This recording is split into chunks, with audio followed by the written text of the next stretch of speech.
Então, a gente tem a transferência do impulso elétrico, ela caminhando basicamente em 3 direções, né?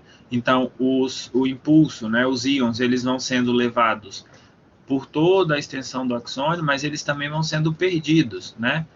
Por isso que é necessário o tempo inteiro ter canais novos que se abrem para permitir o influxo de sódio, porque esse potencial vai sendo perdido conforme ele avança no axônio, né? E aí o que a gente tem basicamente de diferença é entre os neurônios que são amielínicos, ou seja, que não têm bainha de mielina naturalmente, ou que por algum motivo perderam essa bainha, né?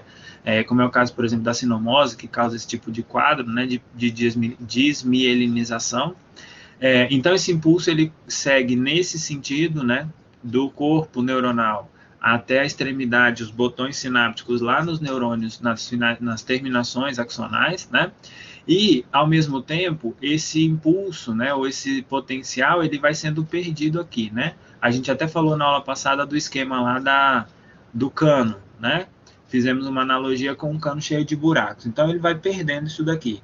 Então, o que acontece é, esse potencial elétrico ele vai avançando, isso há uma abertura dos canais de sódio dependentes de voltagem, né, ou regulados por voltagem, que eles vão regular a entrada de sódio, então quando ele se abre, vai acontecer uma entrada de sódio em grande quantidade e isso eleva o potencial elétrico de membrana, né, no interior dessa célula.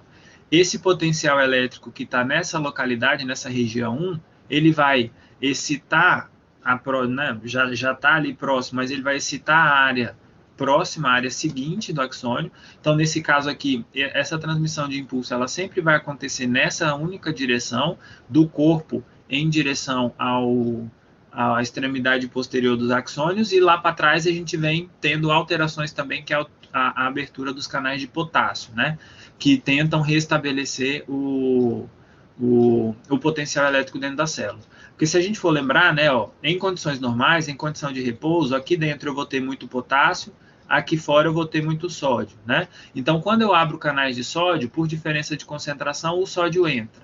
Se eu abro canais de potássio, por diferença de concentração, o potássio sai da célula, tá? Então, nesse processo, né, de estabelecimento do potencial elétrico, o primeiro evento que acontece é a entrada de sódio, isso aumenta a carga positiva aqui dentro, né? E conforme esse potencial avança pela extensão axonal, a porção que já foi excitada, que já teve o influxo de sódio, ela tem então uma abertura dos canais de potássio que vai levar a uma saída desse potássio, né? E retornando então, ou pelo menos iniciando o processo de repolarização, tá?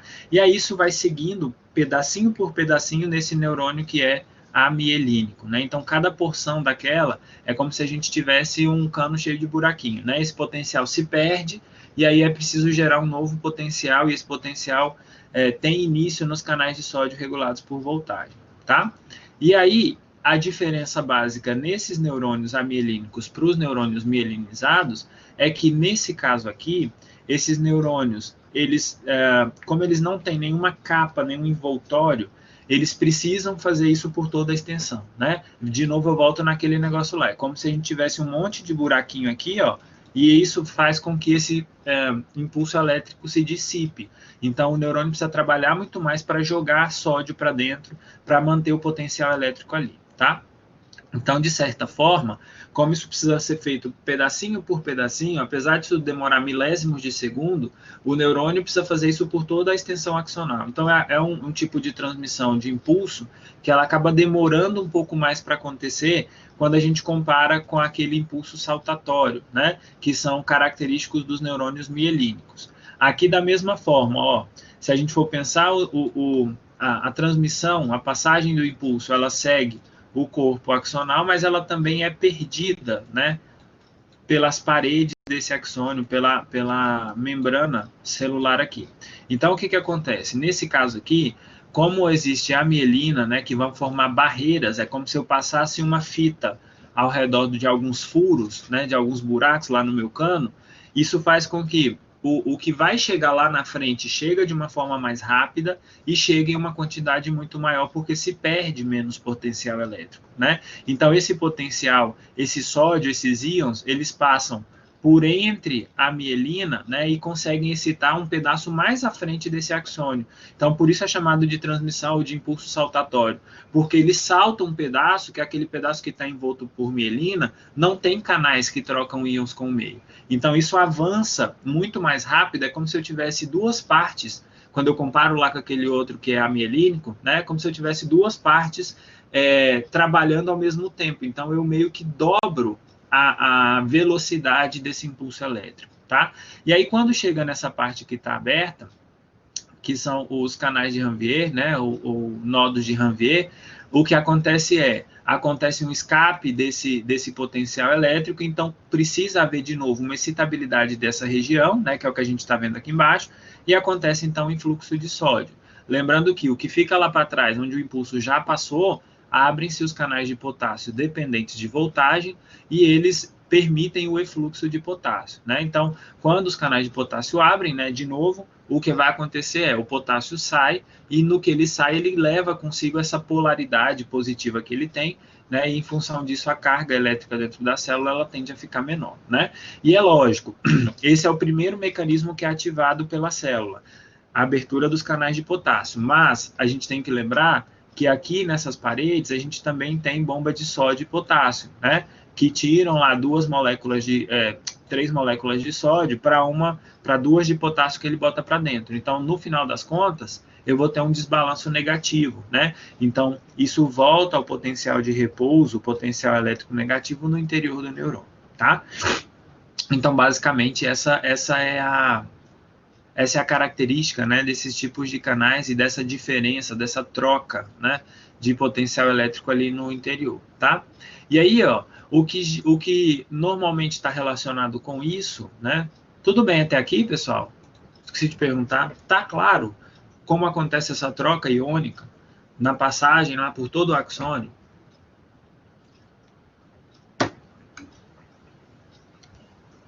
Beleza. Então, o que estimula, né, a geração do primeiro impulso elétrico, né, ela é relacionada a um canal ou vamos, meu filho, a canais de sódio que são regulados por ligantes, né? O que significa isso?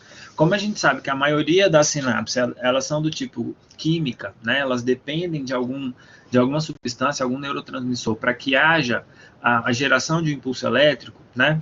A geração disso lá nos dendritos dos neurônios, né? Lá no começo, quando ele recebe o sinal elétrico, isso é dado através de neurotransmissores. Esses neurotransmissores são de diferentes tipos, eles atuam em diferentes localizações, né? Ou eles têm diferentes receptores que são responsáveis por receber esse estímulo elétrico, tá? Mas, de maneira geral, o primeiro evento que acontece é a abertura de canais de sódio dependentes de ligante. Então, aquele sinal químico ele se torna elétrico a partir do momento em que esse neurotransmissor abre esses canais de sódio, né, que são dependentes de neurotransmissores, e isso leva ao influxo de sódio. É isso que gera, ainda lá nos dendritos, uma carga elétrica tão alta e gera aquele potencial de ação que a gente viu lá atrás, tá? Isso é chamado de potencial pré-sináptico excitatório, ou potencial excitatório pré-sináptico, tá? Então, a célula pré-sináptica, ela manda um sinal para o próprio neurônio e para o neurônio pós-sináptico, dizendo assim, olha, abre os canais de sódio, precisa gerar um impulso elétrico para levar uma determinada informação. E aí, baseado nisso, a gente tem o início, né, dessa despolarização, elevando o potencial elétrico na célula, e a partir daí, como a gente tem, né, lembrando lá daquele gráfico que nós vimos na aula passada, ó, vou voltar aqui. Então, esse primeiro momento aqui, ó, de despolarização é justamente relacionado a esses canais de sódio que são dependentes de ligantes, ou seja, que são dependentes, né, da ligação de um neurotransmissor ou qualquer que seja a molécula ali naquele canal de sódio para elevar esse potencial de ação ou esse potencial elétrico até um potencial limiar. A partir daí, como eu já começo a ter um pequeno potencial elétrico, isso estimula os canais de sódio dependentes de voltagem. E a partir daí já começa a haver um influxo de sódio em grande quantidade, tá? Então esse é o primeiro potencial que acontece, que é chamado de potencial pré-sináptico excitatório, que é quando começa, então, o estímulo chega e faz com que, através da abertura desses canais de sódio, haja geração do estímulo ainda lá no dendrito. Isso vai passando pelo corpo neuronal até chegar lá no axônio para ser transmitido para as células adjacentes, tá? Logo depois disso, né, ou então em algumas situações onde o neurônio, por exemplo, ele é inibitório, né, a gente tem isso acontecendo de duas formas, então. O impulso passou, vem depois um potencial inibitório. Para que isso? Para essa célula não ficar excitada o tempo inteiro, né? Ou ainda, em alguns casos, quando o neurônio ele tem alguma relação ou ele é regulado por algum outro neurônio, né? Por um neurônio inibitório, o que vai acontecer, ao invés da abertura dos canais de sódio, né? Lembrando lá que o sódio carrega carga positiva com ele, o cloro ele carrega carga negativa, né? Os cloretos. Então, para a geração de um potencial pós-sináptico inibitório, né, ou seja, logo depois que aquele potencial elétrico passou por ali, vai acontecer, então, a abertura de canais de cloreto, e esses canais de cloreto vão permitir a entrada de cloreto, e a partir daí leva esse potencial elétrico lá para baixo, é o que leva ao processo de hiperpolarização também, tá? Então, em função disso, essa célula tem uma hiperpolarização, e isso impede transitoriamente que um novo impulso elétrico seja gerado nessa célula, né? Isso acaba, esse potencial inibitório, ele é importante para fazer com que aquela célula não fique ali excitada o tempo inteiro, né? Depois que aquele potencial passou. Então, é importante inibir isso e, além, né, disso, fazer com que esses potenciais eles sejam coordenados, né? Porque se esses potenciais de sódio ficam abertos ali e a gente não tem essa hiperpolarização, a célula pode ter incoordenação nisso. Então, o resultado são tremores musculares, por exemplo, incoordenados, tá? Então, basicamente, esses dois sinais são os que regulam quando vai começar e quando vai terminar um impulso na célula, ou quando ela já estará pronta para uma nova geração, né, de potencial elétrico, de potencial de membrana de ação, tá? E aí, uma vez que esse potencial excitatório ele é gerado lá nos dendritos, né, isso acaba ativando um segundo grupo de canais de sódio, que são aqueles regulados por voltagem que a gente estava falando, né? Então, na maioria das vezes, esse canal de sódio é ele que dita também, assim como os canais de cloreto, né? Quando vai começar uma nova, ou poderia ser gerado um novo impulso elétrico. Por quê? Esses canais de sódio regulados por voltagem, eles têm duas comportas, digamos assim, né? Como se ele tivesse duas porteirinhas que regulam a entrada de sódio, tá? E aí uma regula isso quando esse canal de sódio ele está numa situação de repouso, tá? Essa comporta que está ativa, fechando o canal no momento de repouso, isso é chamado de comporta de ativação, ou seja, é aquela que se abre para a entrada, né, que ativa a partir de uma corrente elétrica a entrada de sódio, tá?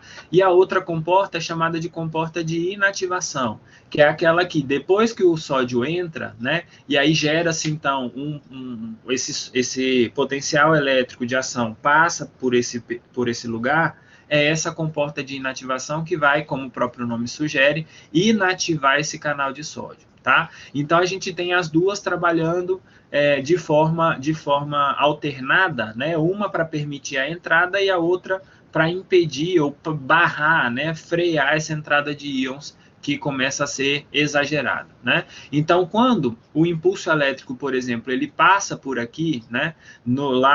Levando na parede do axônio neuronal, né? Quando ele passa por ali, o que acontece essa comporta de ativação, ela se abre, né? É como se aquele choque elétrico que desce ali, gerado lá pelo potencial pré-sináptico excitatório, é como se ele fizesse com que houvesse, como se fosse um portão eletrônico, né? Passou uma energia ali, essa comporta de ativação se abre. Uma vez que ela se abre, né? E a gente lembra que isso daqui, esses canais de sódio, eles na verdade, todos os canais, né, são canais proteicos, então o que acontece é uma alteração na estrutura da proteína, ela se abre e permite a entrada de sódio, né, nesse caso aqui, de íons de maneira geral, né, mas aqui de sódio. Então, esse sódio entra até o momento em que esse impulso elétrico que passou aqui, ele cessa, e uma vez que ele cessa, né, essa comporta ela não consegue retornar ao normal de forma automática, ela precisa de um tempo para levar o seu processo de retorno ao estado de repouso. Então, é aí que entra a comporta de inativação, né? Então, uma vez que esse impulso cessa, essa comporta de inativação, ela fecha esse canal, ou seja, ela tampa, né, como se fosse uma perninha da proteína, que vai lá e tampa esse canal e impede que novos íons de sódio passem através dele, certo? Isso garante um tempo adequado para acontecer o que a gente chama de desinativação, ou seja, a capacidade desse canal que está inativado retornar na forma de repouso. Então, quando, para a volta, nesse processo de desinativação, vai acontecer o quê? A abertura dessa comporta de inativação, né? Então, essa bolinha azul, ela retorna à sua posição de repouso, e a comporta de ativação, ela volta a se fechar, ou seja, é ela que vai regular, né? Ou ela que vai segurar o sódio aí, até que um novo impulso venha e ela consiga retornar, né? Abrir e permitir a passagem de novos íons, tá? Isso daqui, essa dinâmica desses canais de sódio regulados por voltagem, ela está diretamente relacionada com um período que a gente chama de período refratário, né? Então, normalmente, esse período refratário, que é aquele período que vai... deixa eu passar aqui. Que é aquele período que vai desde que o impulso elétrico começa a ser gerado até o momento em que a célula começa a se repolarizar, né?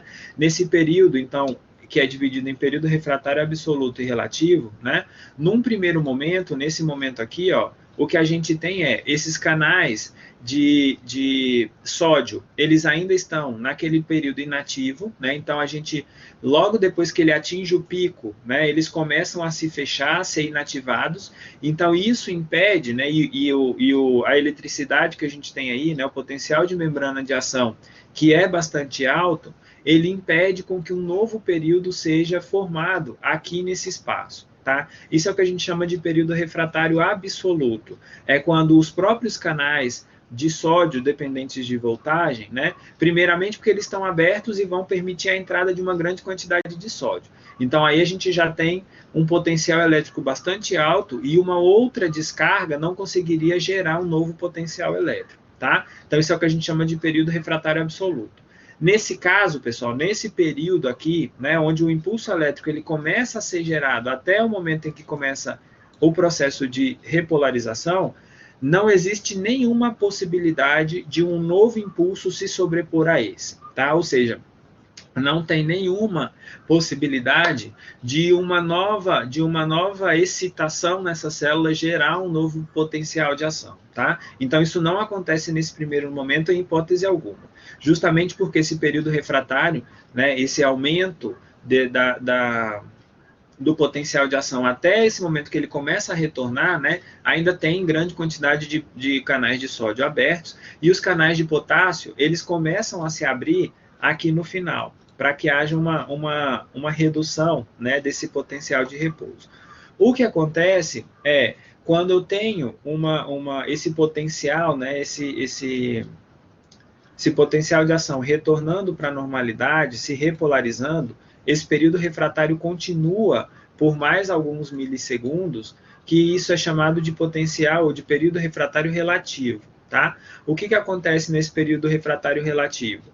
Aqui eu tenho abertos os canais de potássio, que estão fazendo com que esse potássio saia de dentro da célula, e ao mesmo tempo, né, existe uma redução na condutância elétrica, ou seja, nesse período refratário, essa linha pontilhada aqui que vocês estão vendo, quer dizer que essa célula perde, pelo menos por um momento, a capacidade de transmitir elétrons, né, ou de absorver elétrons, de conduzir carga elétrica.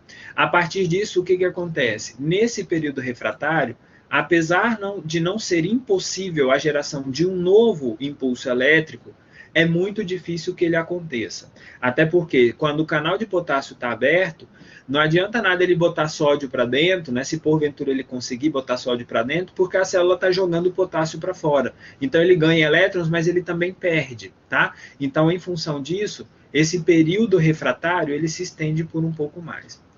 Isabela Pimenta, aproveitando que eu acabei de ver seu nome aqui e estou lembrando, faz um favor para mim, me manda uma mensagem no meu WhatsApp. Você tem meu número, Isabela Pimenta? Bom dia, primeiramente. Isabela Pimenta. Me manda um oi lá no WhatsApp, eu não consegui achar seu contato, eu estou precisando falar com você, tá? Por gentileza. Desculpa aí eu parar no meio da aula, é porque eu vi o nome dela ali, eu já aproveitei, porque senão depois cai a conexão, alguma coisa assim. Tá, Isabela? Eu preciso falar com você, me manda uma mensagem lá no WhatsApp. Beleza? Bom, então o que a gente estava falando, né? Então, nesse período refratário relativo, é muito difícil, ou é quase impossível de que haja um novo impulso elétrico. Para que haja uma nova excitabilidade aqui, a descarga elétrica tem que ser extremamente alta, tá? O que em condições normais não acontece de forma nenhuma. Então, nesse período refratário, né, a gente tem essa membrana sofrendo a repolarização, essa condutância elétrica aqui, que está representada por essa linha pontilhada, ela reduz consideravelmente, então esse impulso elétrico ele não consegue ser gerado e transmitido através do axônio. Isso garante que aquele impulso que foi recebido, aquele sinal lá no dendrito, né, dos neurônios, que ele vai chegar até o final do axônio sem ter um novo impulso sendo gerado, né, que senão isso daí poderia dar uma confusão nessa transmissão e poderia comprometer esse serviço de transmissão de impulsos elétricos, tá? Então, é isso que significa período refratário, aquele período onde outro impulso elétrico ele não consegue ser gerado, né? Então, aqui, isso é basicamente no período refratário relativo relacionado a uma perda, né, exagerada da quantidade de potássio, tá, que sai de dentro da célula, tá? E nesse período inicial, que é o período refratário absoluto, ele é dado principalmente pela própria despolarização celular, né? O potencial de ação muito alto, isso impede com que haja uma nova sobreposição de potencial de ação, tá? Então, isso é o que a gente chama de período refratário. E aí a gente passa, né, para a segunda parte, falando sobre o nosso sistema nervoso, né? E aqui a gente vai falar de duas questões importantes. A primeira delas sobre divisões fisiológicas desse sistema, tá? Como é que ele se divide, quais são as principais características de cada porção e qual que é a importância delas. E, a partir daí, a gente vai falar um pouco sobre as sinapses e neurotransmissores, tá?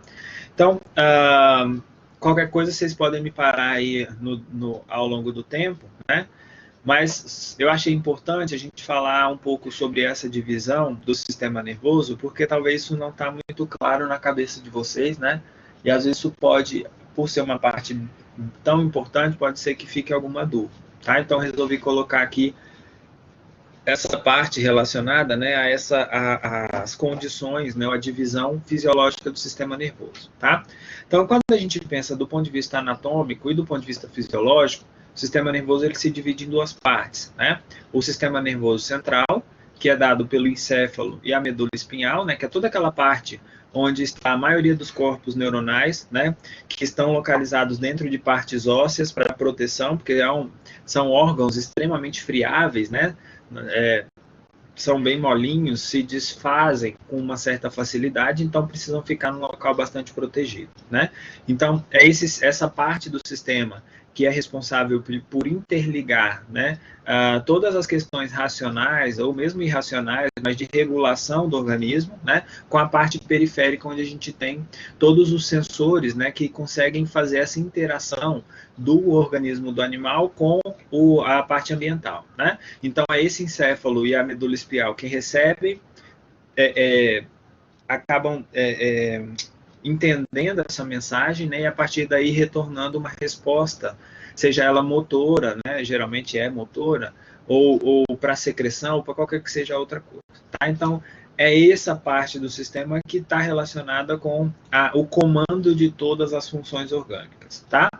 E a outra parte, que como o próprio nome sugere, ela é periférica, né, ela está localizada na periferia do organismo, então ela que detecta alterações ambientais e leva isso para o sistema nervoso, E é ele justamente que traz essa informação ou uma resposta do sistema nervoso central para a periferia, né? É aquele leve e traz, né? Ele só serve para isso, para levar uma informação de um lado para o outro, né? Então, esse sistema nervoso periférico, ele é dividido em duas porções, uma porção autônoma, que também é chamada de sistema nervoso periférico visceral, tá? Esse sistema nervoso periférico visceral, ele, como o próprio nome sugere, ele está mais relacionado com vísceras e a regulação de algumas porções secretórias, por exemplo, do organismo, né? E esse sistema nervoso autônomo, então, ele é dividido em duas porções, que é o sistema nervoso simpático e o sistema nervoso parasimpático, que a gente já comentou sobre eles, né? O sistema nervoso simpático, né, autônomo simpático, ele está relacionado com eventos de luta ou fuga, certo? E o sistema nervoso parasimpático está relacionado com situações de repouso. Então, essas diferenças, né, ou esses dois sistemas, eles trabalham de forma, até de certa forma, antagônica, né, na tentativa de regular várias funções, inclusive algumas delas, ou várias delas, a gente já viu aqui, né? E o sistema, então, toda essa parte é autônoma. E o sistema nervoso periférico somático, né, aquele que está relacionado com musculatura esquelética, né, com partes, com respostas que nós conseguimos coordenar, né, e que são, então, voluntárias, tá? Só lembrando que cada uma dessas porções, ela ainda se divide em duas partes, que é o que a gente chama de parte aferente e a parte eferente. Qual que é a diferença disso? Alguém sabe? Todas as duas têm uma parte aferente e uma parte eferente. Alguém lembra qual que é a diferença disso? O que é uma parte periférica aferente e o que é uma parte eferente? Gente, vocês não me deixam falando sozinho aqui, não. Muito bem, uma recebe a outra envia, né? O Alisson falou lá que o aferente é aquilo que leva o impulso até o sistema nervoso central, né? Então, na parte aferente, pessoal, toda a parte aferente, ela vai ser obrigatoriamente sensitiva e autônoma, né?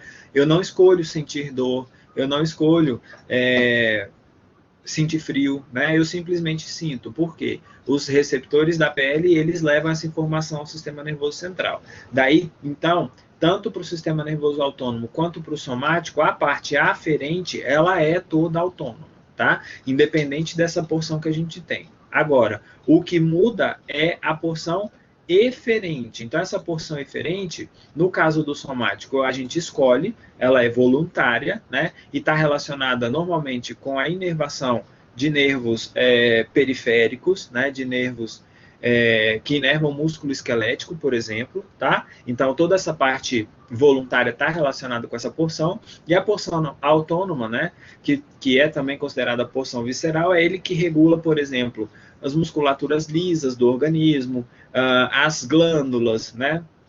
A parte de liberação de vários neurotransmissores e também de hormônios. Então, essa parte eferente do sistema nervoso autônomo, e é por isso que ele é chamado autônomo, ela é toda autônoma, independente, não depende da nossa vontade para funcionar. Tá? Então, basicamente, do ponto de vista fisiológico, né, essa é a alteração, ou essas são as divisões que a gente tem nessas porções do sistema nervoso central e periférico. Tá? Baseado nisso, por exemplo, quando a gente vai fazer lá, provavelmente vocês devem ter visto isso na semiologia, né? Vocês provavelmente devem ter visto a avaliação de nervos periféricos na parte somática, né? Então, os nervos motores, a gente consegue avaliar ele durante uma avaliação clínica neurológica, por exemplo, né? A gente vai ver com maiores detalhes esse arco reflexo, né? Que é esse reflexo e a diferença de funções do neurônio motor superior, inferior, tudo isso. Provavelmente vocês já viram, a professora Lidiana, eu acho que já comentou sobre isso com vocês lá na semiologia, mas a gente vai rever isso aqui também na fisiologia, né? É sempre importante a gente dar uma revisada, tá? Bom, e aí basicamente, nessas duas porções do sistema, o sistema nervoso periférico e o sistema nervoso central, né, eles servem ou eles integram o organismo do animal com o ambiente, seja ele externo ou interno, né? Então, a gente já viu, por exemplo, que tem lá os termorreceptores, tanto na porção interna, nas vísceras, quanto na porção periférica lá na pele, né? Então, tudo isso diz, né, ou traz um feedback, né, ou faz um relatório para o organismo e vai dizer assim, olha, você está com a temperatura baixa, você está com a temperatura alta, você precisa fazer isso, você precisa fazer aquilo, né? Então ele integra os sistemas todos com, né, o periférico integra os sistemas todos com o sistema nervoso central.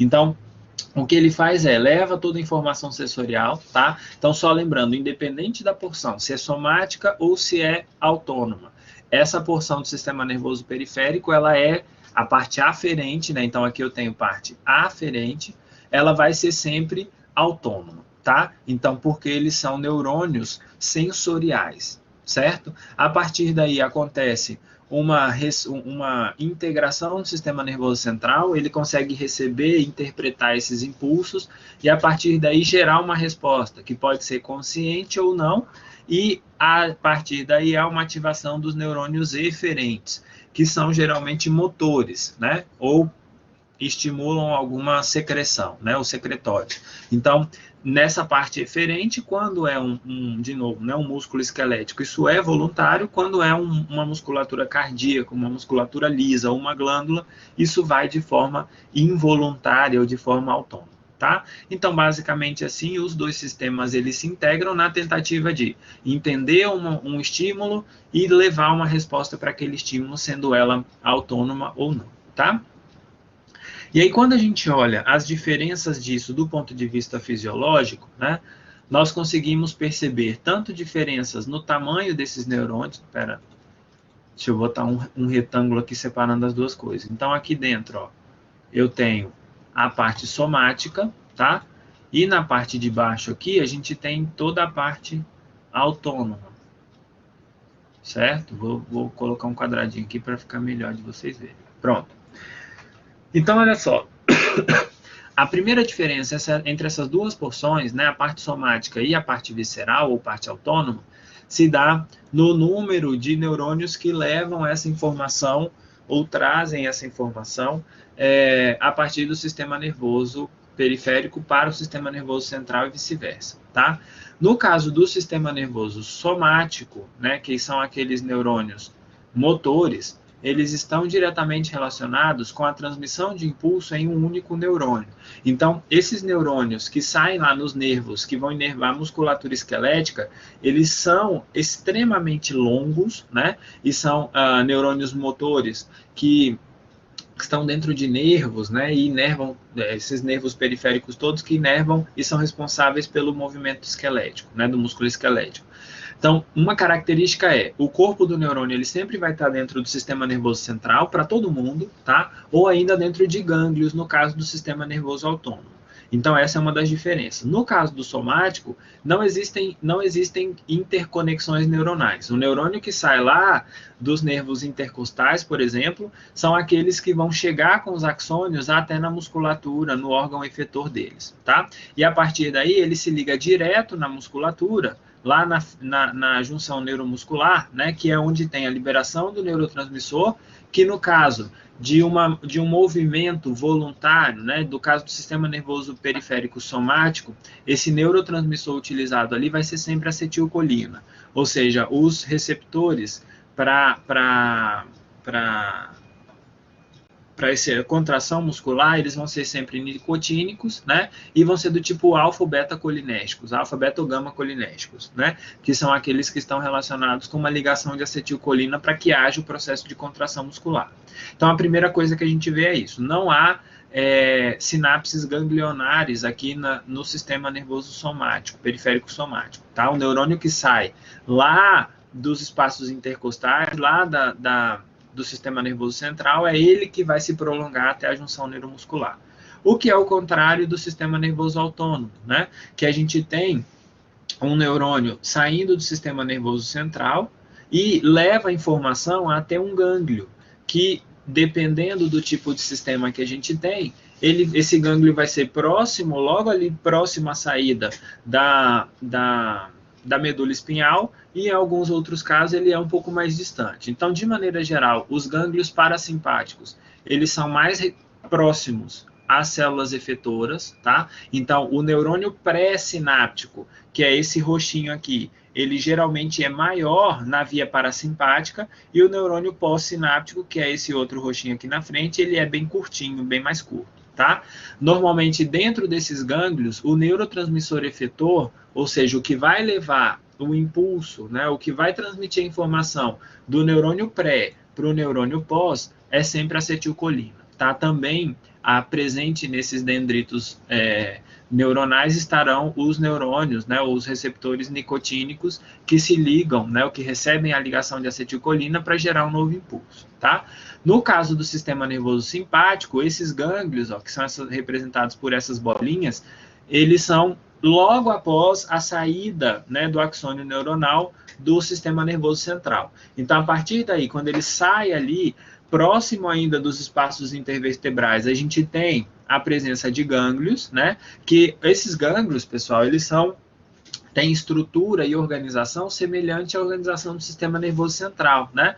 Então, a gente tem ali células da glia que nutrem os neurônios, a gente tem que nutrem, né, dão proteção, enfim, toda aquela organização, ela é bastante semelhante ao que a gente tem aqui dentro do gânglio, tá? Então, o corpo do neurônio, ele vai estar dentro do gânglio ou lá dentro do sistema nervoso central. Então, a primeira coisa que muda é, em relação ao autônomo para o somático, né? O somático, ele leva todo o impulso num único neurônio, por um único axônio, sem fazer interconexões, né? Então, esse impulso, ele chega bastante rápido até o músculo, tá? Mas, quando a gente pensa no parasimpático, ele sofre uma mudança, né, ou uma passagem de um neurônio para o outro dentro dos gânglios, que no caso do parasimpático, o gânglio já é lá próximo da célula efetora, e no caso do simpático, esse gânglio é localizado logo após a saída do sistema nervoso central, tá? Essa é uma das diferenças. Uma outra diferença é que aqui dentro, nos órgãos efetores, né, para o sistema nervoso parasimpático, a primeira coisa que a gente tem é o tipo de receptor muda, né?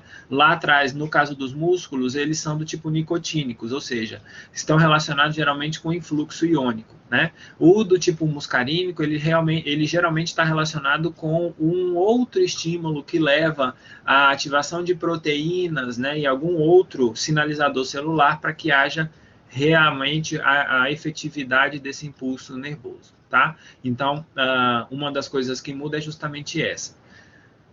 Para os dois casos, tá? Estimulam ou levam à ativação de receptores nicotínicos na maioria das vezes. Uma outra questão importante de muscarínicos, perdão. Uma outra coisa importante quando a gente compara o sistema nervoso parasimpático com o simpático, né, o neurotransmissor efetor desses dois, ele muda também. Então, enquanto que o neurotransmissor efetor do parasimpático, perdão, é a acetilcolina, né, que é o ACH que está aqui, o neurotransmissor efetor do sistema nervoso simpático é a noradrenalina, tá? Que é aquele neurotransmissor conhecido, né, por ser, assim como a adrenalina, ele tem uma característica de excitabilidade, né, de situação de luta ou fuga, de estresse agudo que o animal apresenta. Tá? Então, basicamente, essa é a principal diferença no sistema nervoso autônomo para o sistema somático, né? E as diferenças entre o periférico simpático e parasimpático. Tá? Mas, além disso, tem uma outra porção do sistema simpático, sistema autônomo simpático, que ele não faz interconexões ou não faz sinapses dentro de gânglios para inervar algum outro local, né? Mas ele leva esse impulso diretamente ao córtex da adrenal. Isso a gente chama de integração, né, ou ligação simpático-medula-adrenal. Então, olha só, vou passar para uma outra figura aqui que mostra especificamente essa via que também é importante do ponto de vista estressor para o animal, tá? Até aqui, tudo bem? Sistema nervoso somático, autônomo, diferenças entre eles do ponto de vista fisiológico. Beleza. Isso provavelmente vocês já viram, né? Mas eu achei importante falar de novo, porque é uma parte bastante razoável de importância que a gente tem nesse sistema, tá? E aí, olha só, quando a gente pensa na questão do estresse, né, lá na medula da adrenal, que é quem produz, né, lembrando lá da parte endócrina, né? A parte cortical, ela está relacionada com a produção de hormônios, né? Normalmente aqueles glicocorticoides, esteroides, né? Todos aqueles hormônios que têm como composição lipídios, eles são produzidos e liberados pelo córtex da adrenal, né? E na medula da adrenal a gente tem a produção dos hormônios que são proteicos ou que atuam como neurotransmissores, como é o caso da adrenalina e noradrenalina, né? Então, o que acontece aqui é, uma vez que esse nervo, ele inerva, né, por via simpática, um neurônio simpático inerva essa região medular da adrenal, o que acontece aqui é, na medula da adrenal, a gente tem a presença de um neurônio meio rudimentar, né, meio modificado, mas não deixa de ser, ou atuar como um neurônio, né, que ele recebe esse sinal nervoso e libera neurotransmissores, né, ele acaba recebendo isso através da acetilcolina, né, ele recebe um impulso nervoso, recebe uma informação vinda lá da medula, tá? E aí ele indica para essa célula, ou sinaliza para a célula, para esse neurônio modificado pós-ganglionar, que para ele produzir e liberar neurotransmissores, né? Qual é o neurotransmissor que é liberado aqui? A adrenalina. Então, por isso, em uma situação de estresse agudo, né, onde a gente tem uma situação de luta ou fuga, há uma descarga de noradrenalina, obviamente, né, por ativação de todo o sistema nervoso periférico simpático, tá? Mas, ao mesmo tempo, por isso que a gente fala, por exemplo, quando vai pular lá de paraquedas, você vai fazer alguma coisa desafiadora, a gente fala que a adrenalina foi a 1000. Por quê? Porque esse impulso simpático, ou esse impulso de luta ou fuga, vai sinalizar para a medula da adrenal liberar grande quantidade de adrenalina. E como a adrenalina e a noradrenalina, elas são aminas bioativas, né, elas são análogas, são muito semelhantes e exercem exatamente o mesmo efeito, essa adrenalina ela vai hiperestimular várias porções no organismo. Tá? Então, além da liberação normal da noradrenalina nesses efeitos estressores, né, a gente ainda tem relacionado a esse estresse, nem que seja momentâneo, uma liberação, uma descarga de adrenalina. E aí os dois, né, a adrenalina acaba potencializando o efeito da noradrenalina nessa questão estressora. Tá? E aí a gente tem todas aquelas funções que vocês já viram. Né? Então, por exemplo, no simpático, né, acontece dilatação de pupila, enquanto que quando o parasimpático está ativo, constrição da pupila, né? Então acontecem várias alterações quando a gente está sobre situação de estresse ou quando o animal, né, nós estamos na situação de repouso, tá? Então são situações exatamente contrárias, né? O repouso requer uma menor atenção, uma menor acuidade visual, né? Então, por isso a gente está lá numa situação de repouso, confortável, mas numa situação simpática, a noradrenalina age, consequentemente, através da liberação ou de uma descarga de adrenalina, também vai acontecer essas alterações todas do ponto de vista estressor. Tá? Então, basicamente, essas são as principais alterações. Deixo aqui para vocês esse quadro, né?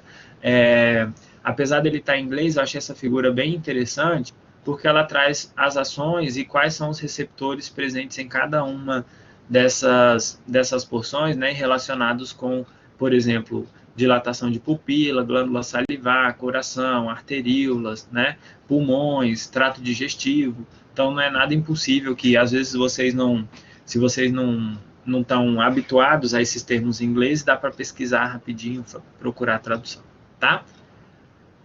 Beleza, pessoal? Alguma dúvida até aqui? Não?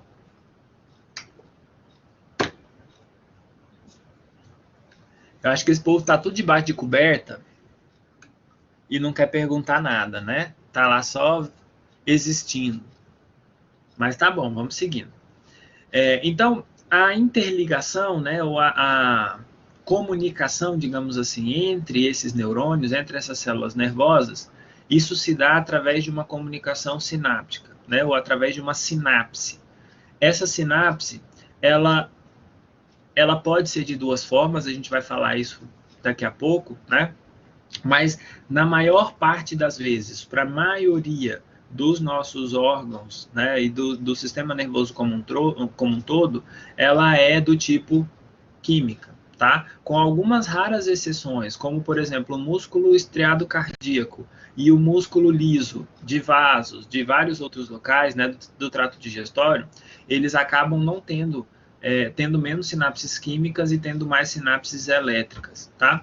Mas no restante das células, todas, sem exceção, têm sinapses do tipo química, né? Que aqui a gente tem um transmissor, né, uma substância química que consegue ligar ou relacionar uma célula nervosa com a outra, tá? Então, por isso é chamado sinapse química, porque a intermediação, né, ou a transmissão, a comunicação de uma célula para outra, ela se dá de forma química, tá? Então, o que acontece esse neurotransmissor é liberado num local que a gente chama de sinapse, tá? Que é composto de líquido. Daqui a pouco a gente vai falar sobre a anatomia funcional dessa sinapse, digamos assim, tá?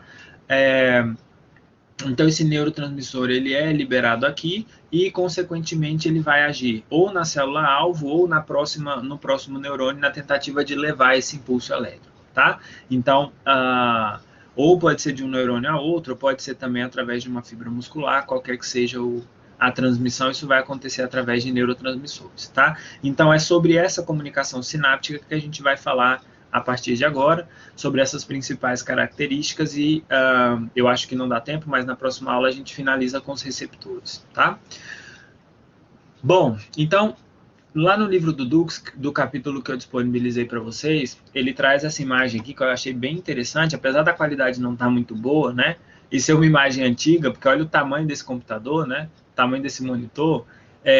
Ele faz uma analogia, né, dessas sinapses com o que a gente tem para ligar um computador ou um dispositivo eletrônico, né, de maneira geral.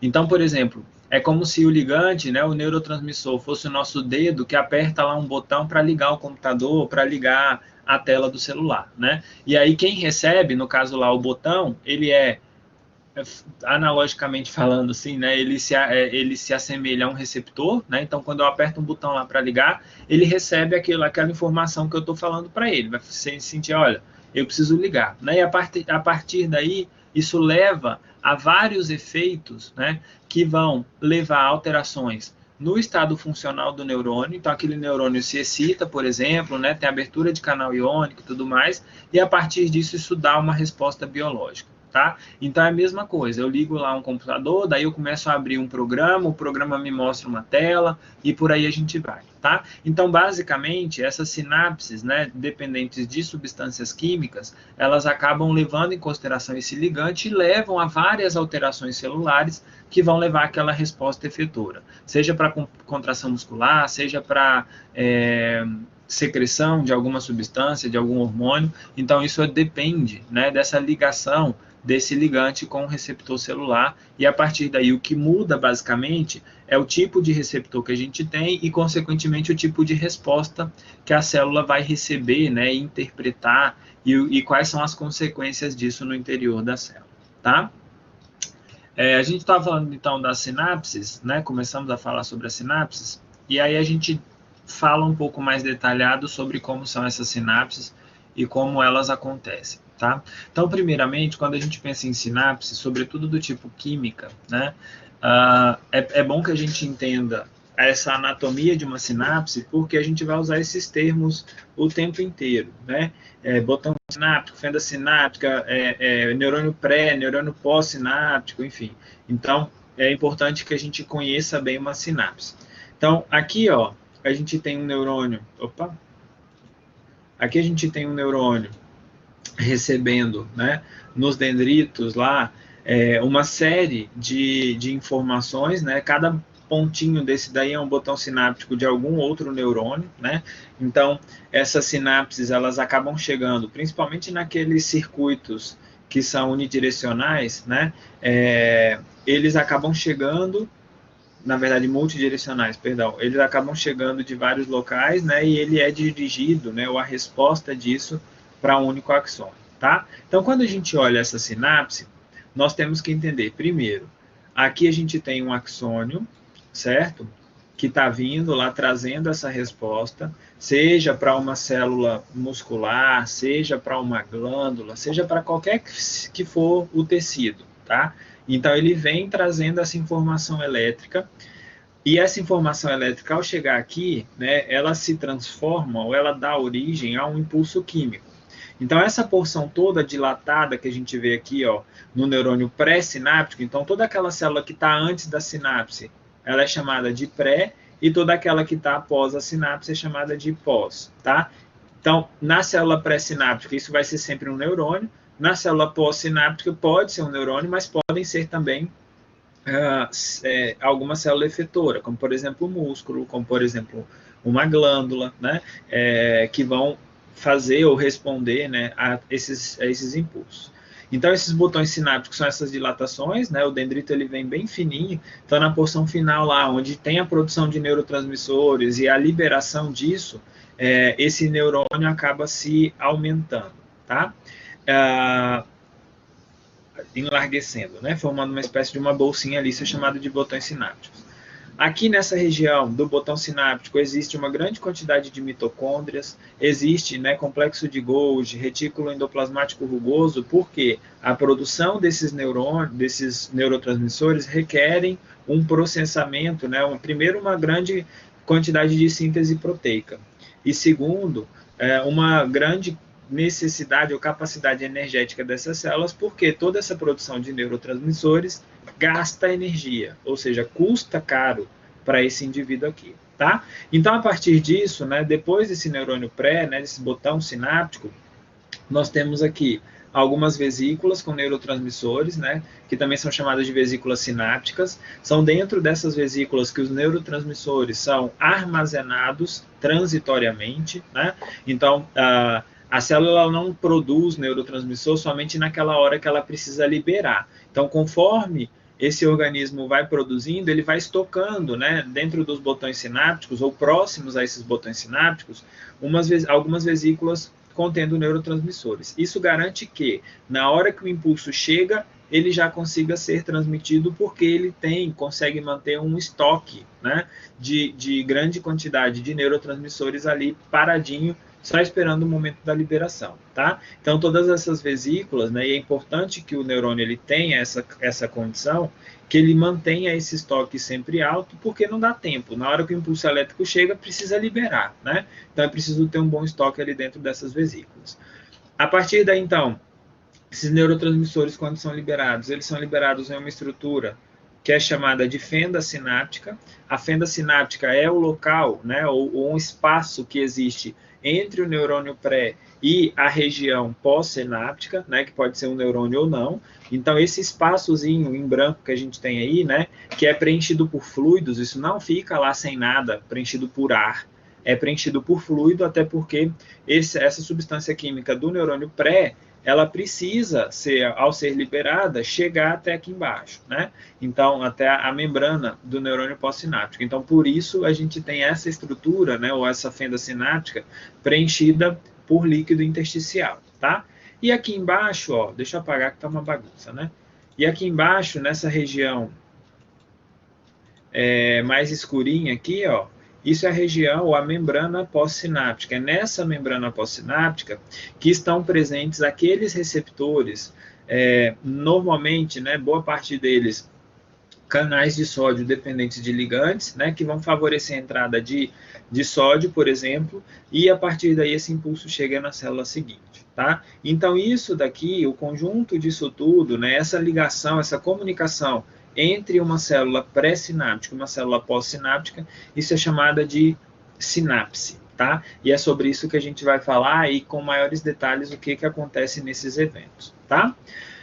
Primeiramente, né, a gente falou aqui de uma sinapse química, mas essas sinapses elas podem ser divididas em dois tipos, né? O que nós chamamos de sinapses elétricas, que são sinapses um pouquinho diferentes dessas que a gente está falando, né?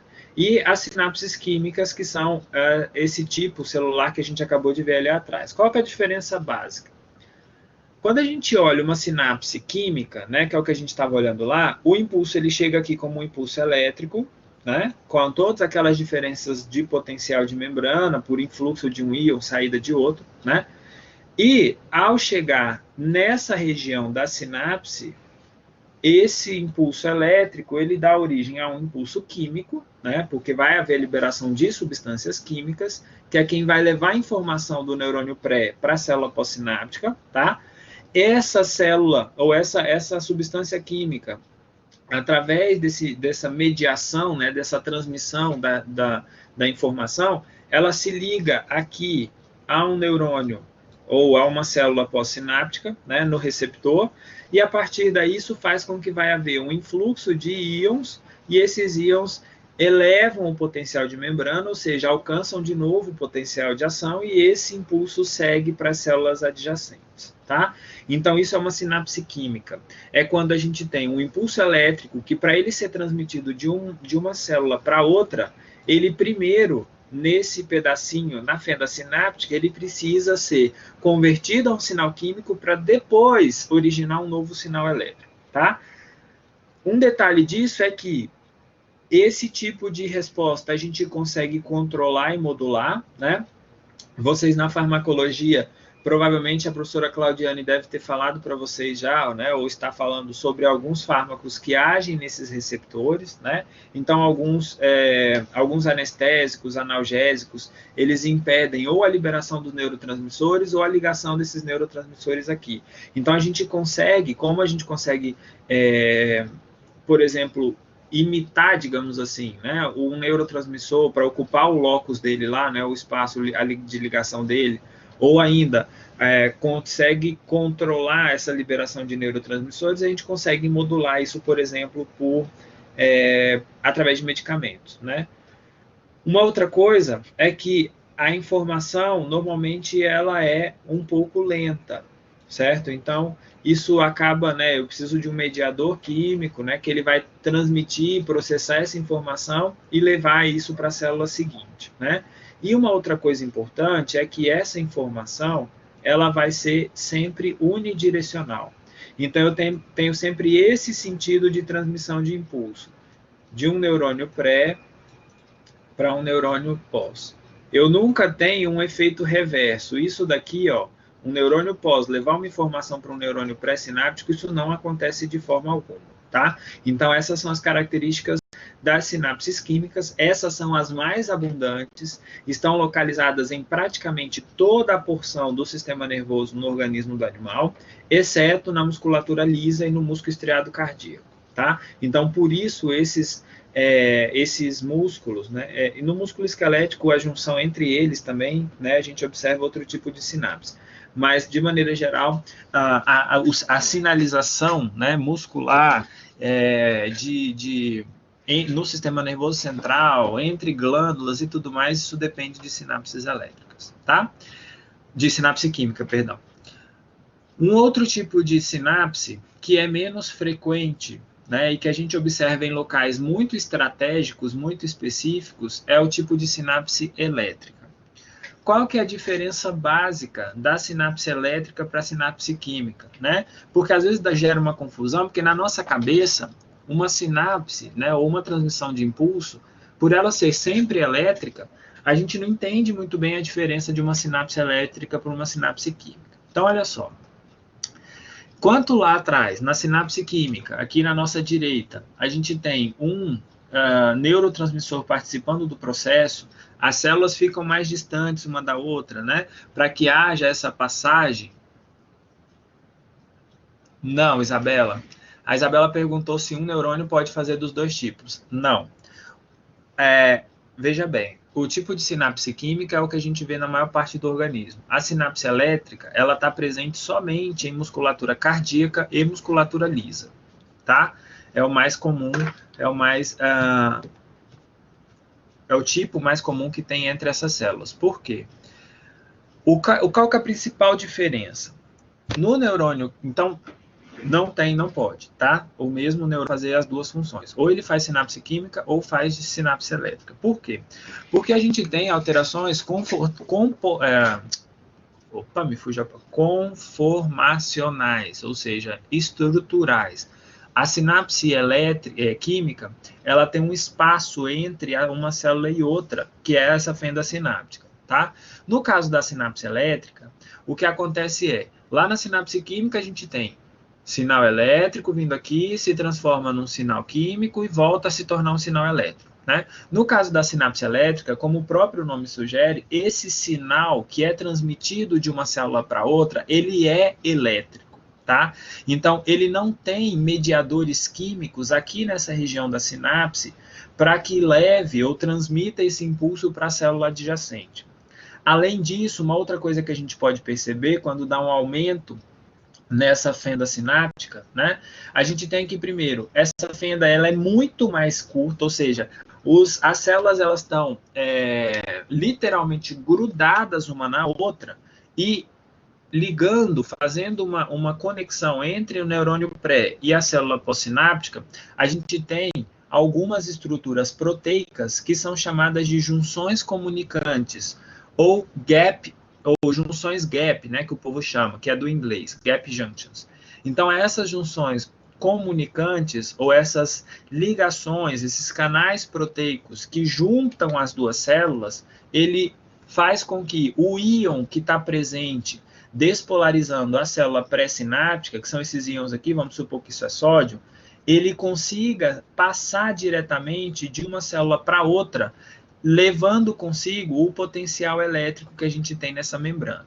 Então, dessa forma, a sinapse elétrica ela é sempre elétrica, ela passa de uma célula para outra, sendo que esses íons eles são extravasados, né, por essa comunicação, né, por esses canais que existem, essas junções entre uma célula e outra, esses íons passam direto. Então, não precisa de eu liberar uma substância química para ela abrir um canal de sódio para gerar um outro impulso. Aqui, o mesmo impulso ele vai sendo passado, né? É como se essa célula pós-sináptica ela fosse um prolongamento, digamos assim, entre aspas, né, da célula anterior. Então, essa mudança de gradiente, ela consegue passar através dessas proteínas. Qual que é a vantagem disso? Primeira coisa, a gente não tem modulação, então isso é bom, porque se eu não consigo controlar esse tipo de sinapse, e ela está presente em células cardíacas, em células lisas, eu não consigo modular esse tipo de contração do coração por algum tipo de modulador, como um medicamento, alguma coisa assim. Isso é vantajoso porque, do ponto de vista do animal, se, por exemplo, um barbitúrico ele agisse nessas junções, né, ou nessas sinapses, o animal, ao passar por um processo de anestesia geral, por exemplo, ele poderia ter uma parada cardíaca, né? Então, isso depende somente da geração do impulso elétrico lá dentro daqueles nodos no coração, né, os marcapassos naturais do coração, e esses impulsos eles vão sendo levados a toda a célula. Primeiro, então, uma vantagem é não ter modulação, mas a segunda vantagem, e uma vantagem bastante importante essa informação ela é transmitida de forma rápida e, além disso, ela é levada para todas as células ao mesmo tempo. Então, isso acelera esse transporte de informação e é isso que faz com que, por exemplo, o coração ele consiga contrair toda uma porção ao mesmo tempo. Porque o impulso elétrico que leva, né, a interação de actina e miosina para que haja contração e, com isso, batimentos cardíacos, isso chega em todas as células ao mesmo tempo. Provavelmente, se a gente tivesse uma sinapse química, apesar dessa diferença ser de milissegundos, isso poderia levar a uma incoordenação desses músculos e, consequentemente, serem movimentos um pouco menos precisos, né? Um pouco menos orquestrados, tá? Então, basicamente, essas são as principais características. Além de que, esse fluxo iônico aqui, ele é bidirecional, né? Então, eu tenho íons que normalmente eles passam da membrana pré para a membrana pós, mas, ao mesmo tempo, existem íons que podem passar no sentido contrário, tá? Normalmente são canais de sódio, de potássio e de cloreto, né, que regulam essa excitabilidade. Então, esses íons, eles transitam em sentidos bidirecionais e vão de uma célula para outra de uma fórmula bem fácil, tá? Então, de novo, a sinapse elétrica, ela é restrita ao coração, músculo estriado cardíaco, né? através dessas gap junctions que juntam as células musculares cardíacas, né, ou junções comunicantes, e na musculatura lisa também. Então, por exemplo, vamos supor lá no esôfago, né, que a gente tem músculo liso, que faz movimentos peristálticos para levar o alimento até o estômago. Se esse impulso elétrico não chega em todas as células ao mesmo tempo, eu vou ter um pedacinho contraindo a cada tempo e esses movimentos eles são ineficazes, né? Para o que eles precisam fazer, que é levar todo esse alimento até o estômago. Então, por isso, essas sinapses elétricas elas são restritas a esse tipo de tecido, tá? O restante, né, todas as outras células efetoras e o próprio sistema nervoso central, eles têm sinais do tipo química. Musculatura do coração, opa. Na musculatura do coração, essa junção é feita... Isso. Nos discos intercalares, né, lá no disco, a gente tem essas gap junctions, que são essas proteínas, essas junções comunicantes, que ligam uma célula na outra. Isso faz com que ela consiga passar de uma célula para outra através dessas comunicações, tá? Normalmente, elas estão lá nos discos intercalares, né, que é aquela parte mais fibrosinha que ligam as duas células musculares, tá? Exatamente. Tudo bem, pessoal? Aí aqui tem um outro slide, eu acho, mostrando aqui de uma outra visão, com outras imagens, né? Tem tanta imagem legal que a gente fica até em dúvida na hora de selecionar algumas para trazer aqui, né? Eu acabo colocando várias para mostrar divisões diferentes. Então, olha só, aqui de novo mostrando, ó, na sinapse química. Aqui eu só esqueci ontem, quarta-feira eu percebi que estava trocada essas imagens. A sinapse química é essa, né? E a sinapse elétrica é essa. Eu só percebi isso depois. Então, olha só, o que a gente tem aqui na sinapse química, o espaço entre uma célula e outra ela é bem maior do que na sinapse elétrica, até porque aqui a gente tem essas junções comunicantes, né? Ou essas proteínas que ligam uma célula à outra, né? E aqui, ó, o que a gente tem, então aqui o íon passa de um lado para o outro, né, normal, e aqui na sinapse química o que a gente tem é toda aquela diferença de potencial de ação que leva a uma liberação de substâncias químicas que vão fazer com que haja a geração de um novo potencial de membrana, tá? Então, o que a gente vai... os eventos que acontecem nas sinapses que são elétricas, eles são, né, somente a passagem de íons, não tem nada mais complexo ou que vá além disso, tá? Então, por isso a gente vai focar e vai destrinchar um pouco mais as sinapses que são do tipo química, até porque são as mais comuns, né? As que estão em maior abundância no organismo animal, tá? Então, a gente vai falar um pouco mais... Então, a gente já falou até aqui, né, como esse sinal é transmitido, né, de uma célula para outra, como se dá essa diferença de potencial de membrana, como é atingido o potencial de ação, e agora a gente vai tentar entender um pouco como acontece essa sinalização aqui na sinapse, tá? Primeiramente, quando a gente pensa em sinapse, né, essa sinapse ela pode ser de dois tipos, uma sinapse excitatória ou uma sinapse inibitória. Tá? Então, baseado nisso, isso vai, obviamente, depender do tipo de receptores que a gente tem aqui, né, e qual é o tipo de sinalização, mas ela pode ter ou um neurônio, ele pode sinalizar para uma célula pós-sináptica para que ela se excite ou para que iniba, né, a transmissão de um determinado sinal ali. Então, normalmente, a sinapse excitatória, né, para que ela aconteça ou para que haja geração de um impulso, todas as informações que chegam nesse neurônio, elas precisam ser do tipo excitatório, tá? Então, por exemplo, aqui nessa imagem de cima, ó, a gente tem 3 neurônios, todos eles excitatórios, neurônios pré-sinápticos, que levam a uma excitação desse neurônio pós-sináptico, tá? Então, os 3, de forma separada, eles vão fazer com que haja a geração, né, ou a transmissão de um impulso elétrico excitatório. A partir daí, esse corpo, né, do neurônio, ele tem, né, através dessa recepção de sinal químico, ele gera um potencial elétrico, um potencial de membrana maior, né, que leva ao potencial de ação, e esse potencial de ação em uma zona limite entre o corpo e o axônio, isso faz com que esse potencial de ação seja gerado aqui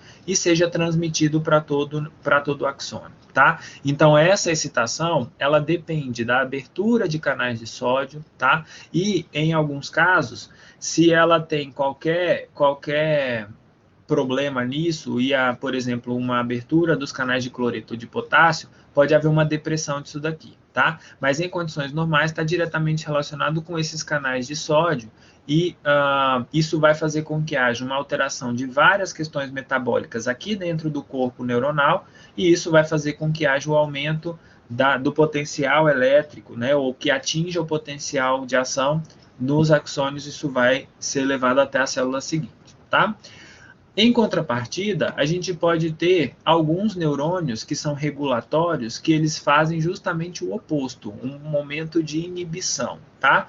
Então, para que haja excitação, por exemplo, a gente tem a abertura dos canais de sódio, certo? E para que haja uma inibição, ou que tenha uma sinapse inibitória, isso depende da abertura dos canais de cloreto e ou da abertura dos canais de potássio, né? Opa, aqui é um mais. Lembrando que o canal de potássio, quando ele se abre, o potássio sai da célula. Um canal de cloro e um canal de sódio, quando eles se abrem, esses íons entram na célula, tá? Então, se o sódio entra, vai haver uma excitação e um aumento do potencial de membrana. Isso chega até o potencial de ação, né? Se isso é inibitório, ou seja, se entra cloro ou se sai potássio, essa carga elétrica no interior da célula, ela tende a reduzir. Então, o que acontece? Se existe um neurônio ali que ele consegue levar esse sinal inibitório, ou seja, consegue abrir os canais de cloro ou os canais de potássio no corpo do neurônio, isso vai fazer que, dentro desse corpo, o influxo desses íons de cloro ou efluxo de potássio vai fazer que, mesmo que eu tenha outros dois neurônios excitando, estimulando esse tipo de levando a um sinal, né, geração de um sinal e transmissão de um impulso elétrico, né, esses dois vão ser suprimidos por esse neurônio inibitório. Então, consequentemente, quando eu penso no balanço disso, né, aquele potencial pré-sináptico excitatório, tá vindo um espirro, gente, espera só um pouquinho. Não é coronavírus. Ah, mas é ruim quando o espirro vem e não sai, né? Deus me defenda. Pronto, acho que agora ele foi embora. Então, quando a gente pensa nesse potencial de ação, né, ele precisa com que haja um grande influxo de sódio, ou seja, o potencial elétrico ali ele aumente até atingir o potencial de ação que vai transmitir isso para o axônio. Se não acontece, ou seja, se tem lá muito cloro entrando ou muito potássio saindo, esse potencial não vai ser atingido. Então, consequentemente, a gente não tem a formação de um potencial elétrico e, consequentemente, não há sinalização das próximas células, tá? Então, um único neurônio que haja aumentando ou abrindo, né, esses canais de cloro ou de potássio, levando à saída ou ao influxo do íon, isso vai fazer com que a célula não consiga atingir o potencial de ação. Se não atinge aquele potencial de ação lá, 45 milivolts positivos, a gente não consegue ter a geração dos impulsos elétricos e transmissão disso a partir do axônio até chegar lá na frente, tá? Nas células efetoras ou no neurônio seguinte para levar essa informação, certo? Tudo bem, pessoal? Sinapse excitatória e sinapse inibitória?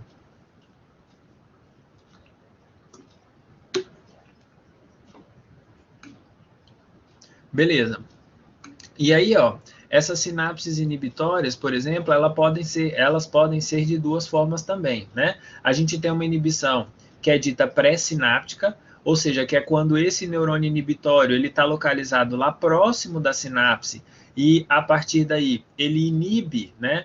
Antes de que aconteça essa sinapse, ele impede a liberação de neurotransmissores. Então, aí a célula não responde àquele impulso, né? E, normalmente, quando essa inibição é do tipo pré-sináptica, ela é localizada, né? E somente atinge uma parte das células que não vão receber aquela informação, tá? Então, por exemplo, o axônio, quando ele se ramifica, né? Lá na porção final, para formar os botões sinápticos, eles podem, por exemplo, ter a inativação somente de um desses ramos, né? E aí algumas células recebem esse neurotransmissor, mas outras células que estão em outras pontas e outras porções desse axônio não vão conseguir receber o mesmo impulso, tá? Então isso é o que a gente chama de inibição pré-sináptica. Alguns, por exemplo, lá o tétano, né? Ele vai agir, por exemplo, nesses neurônios inibitórios, numa forma de que esses neurônios não consigam inibir contração muscular. Então, vai haver, por exemplo, liberação de neurotransmissores em excesso e o animal vai ter uma paralisia rígida, né? Uma paralisia espasmódica quando está lá infectado. Infectado não. Quando está intoxicado, né? Porque na verdade é uma intoxicação por toxinas tetânicas, tá? Então, elas vão inibir o neurônio inibitório. Se não tem inibição, há contração involuntária, né, e exagerada. Então, isso é o que a gente chama de inibição pré-sináptica. Agora, quando há uma inibição pós-sináptica, ou seja, já aconteceu a sinapse com o neurônio excitatório, tá? Mas esse neurônio inibitório, que foi aquele exemplo que eu dei ali atrás, quando ele leva esse potencial inibitório pós-sináptico, ele vai fazer por influxo de cloro ou por efluxo de potássio, vai fazer com que esse potencial não seja atingido aqui logo na saída do axônio, né? Porque aqui, ó, eu tenho a transmissão do potencial de ação. Quando a inibição é pré-sináptica, ele consegue passar e chegar por toda a extensão lá na frente, né? Aqui essa inibição vai acontecer daqui para frente. Então esse impulso, ele não vai chegar em nenhuma das células respostas, tá? Então essa inibição normalmente ela acaba sendo maior, né, e atinge todas as células que são ou que são inervadas, né, por essa ramificação neuronal, tá? Então basicamente essa é uma divisão importante nessas sinapses ou nessas inibições, né, pré ou pós-sináptica, porque isso também está relacionado com a forma como um fármaco, uma toxina, ou um vírus, né, uma partícula infecciosa, por exemplo, podem inibir, né, ou levar a um atraso dessa transmissão de impulsos elétricos, tá? Então, basicamente, essas são as características daquelas sinapses que são excitatórias, das sinapses inibitórias, né, e as inibitórias divididas ainda em pré e pós-sináptica, tá? Beleza? E aí, então, dessas sinapses, sejam elas inibitórias ou excitatórias, né? Então, no caso das inibitórias, vai haver, independente se é pré ou pós-sináptico, um impedimento da liberação de neurotransmissores, né? Então, a gente vai ver daqui a pouco como é que eles são liberados, que são dependentes de canais de cálcio, tá? Mas isso impede a liberação desses neurotransmissores lá na fenda sináptica, tá? Mas beleza, a gente está falando sobre neurotransmissores, né? O que é neurotransmissor? Muitas vezes a gente não sabe definir o que é, né? Deixei aqui para vocês duas definições, né, do que são neurotransmissores. Então, a primeira delas diz o seguinte, que eles são definidos como mensageiros químicos que transportam, estimulam e equilibram os sinais entre os neurônios ou células nervosas e outras células do corpo, né? Ou seja, esses neurotransmissores eles agem em várias células, não só no sistema nervoso, tá? Boa parte deles são, né, todos eles na verdade, são produzidos e liberados por parte do sistema nervoso, tá? Mas eles podem ser produzidos e agidos e agir também em várias outras partes do organismo, né? Então, exemplo de alguns hormônios que a gente já viu, né, que podem ser produzidos tanto por células nervosas quanto por outras porções do organismo que não o sistema nervoso, tá? Neurotransmissor, aí outra definição que a gente tem aqui é que neurotransmissores são substâncias químicas produzidas pelos neurônios com a função de biosinalização.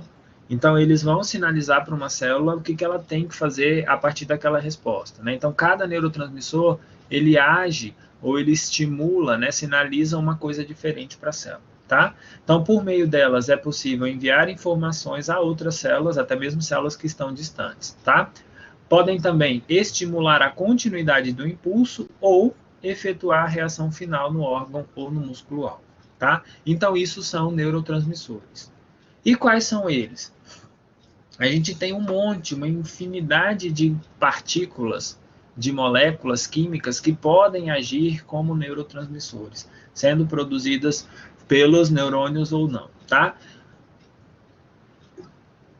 E basicamente eles são divididos em dois grandes grupos, né? Aqueles transmissores de molécula pequena ou de ação rápida. Esses neurotransmissores são os que normalmente estão relacionados com transmissão de impulsos elétricos dentro do sistema nervoso central e periférico, tá? Então são aqueles, por exemplo, de classe 1, acetilcolina, né? Ou neurotransmissores colinérgicos, que está presente no caso da acetilcolina em quase, né, todo o organismo, mas sobretudo no sistema periférico. Ele está presente nos gânglios e é um efetor do sistema nervoso parasimpático, né? As aminas bioativas, que também são dessas classes, um dos mais importantes, que também a gente tem aqui dentro, noradrenalina e adrenalina, que estão relacionadas com o sistema nervoso periférico, né, o sistema nervoso autônomo simpático. Mas a gente também tem aqui dentro a dopamina, a serotonina, que também está relacionada com o sistema nervoso periférico, com a associação de saciedade, né, e tudo mais. A histamina, que ela também age como neurotransmissor, né, e é relacionado também, além, né, obviamente, das questões inflamatórias, né, e de reações alérgicas, por exemplo, elas também agem como neurotransmissor no sistema nervoso, tá? Existe uma outra classe que é formada a partir de aminoácidos, né? O ácido gama-aminobutírico, que é o conhecido popularmente como GABA, né? Esse provavelmente vocês já devem ter visto, não sei se vocês já viram na farmaco, ou se vão ver só lá na anestesiologia, né? Os inibidores de GABA, né? Todos aqueles que agem como... Viram já? Ah, beleza. Então, essas classes, né, essa classe do GABA também acaba sendo bastante importante e ela é alvo de vários dos nossos anestésicos gerais, tá? Além disso, a glicina e o glutamato, que eles estão relacionados com, também juntos, né, na transmissão de impulsos nervosos através de alguns receptores, que a gente vai ver na aula que vem, tá? O aspartato e o óxido nítrico. Esses são os principais de ação rápida, né, que são conhecidas como moléculas pequenas. Esses são os principais neurotransmissores que nós temos no sistema nervoso como um todo, tá? Mas além deles, e lembrando que a maioria deles são formados a partir de aminoácidos ou de pequenas proteínas, tá? Então todos eles têm como precursores, né, algum tipo de aminoácido ou proteína, tá? Além disso, a gente tem também os neuropeptídeos ou transmissores de ação lenta, né, ou ainda alguns fatores de crescimento que podem ser considerados neurotransmissores. Então, aqui é onde a gente tem uma infinidade de substâncias, como, por exemplo, os hormônios hipotalâmicos, hormônios hipofisários, peptídeos que atuam no trato gastrointestinal e no encéfalo, né? E outros de outros tecidos, como angiotensina, calcitonina, né? A gente tem a insulina, o glucagon, então todos esses podem ser considerados, né? Isso não tem muito bem um consenso, mas em vários livros eles são considerados como neurotransmissores. O que principalmente muda entre as duas classes é o tipo de transmissão que existe do sistema nervoso para a célula-alvo, ou como eles agem na célula-alvo, né?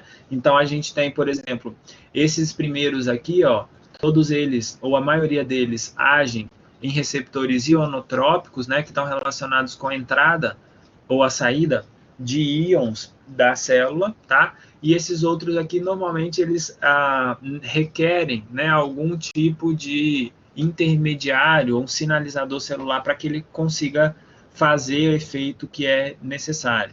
Por exemplo, aquele mecanismo que a gente viu lá nas primeiras aulas de sistema endócrino, do trifosfato de inositol, né, que a gente falou lá, de todos aqueles processos de sinalização endócrina, né, são exemplos de sinalização através de mediadores químicos ou de sinalizadores celulares, tá? Beleza? Então, basicamente, esses são os principais neurotransmissores. Isso, esses são metabotrópicos, exatamente o que eu falei. Eu falei contrário. Não, esses aqui são metabotrópicos, né? A maioria deles. praticamente todos, né? E esses aqui são ionotrópicos, tá? Porque estão relacionados com a entrada, né, ou a diferença de permeabilidade de íons aí dentro da membrana, tá? Então, a partir disso, a partir desses grupos, né, eu deixei aqui também, e tem lá no capítulo do livro, alguns substratos que são utilizados para a formação, pelo menos desses principais neurotransmissores de molécula pequena, né?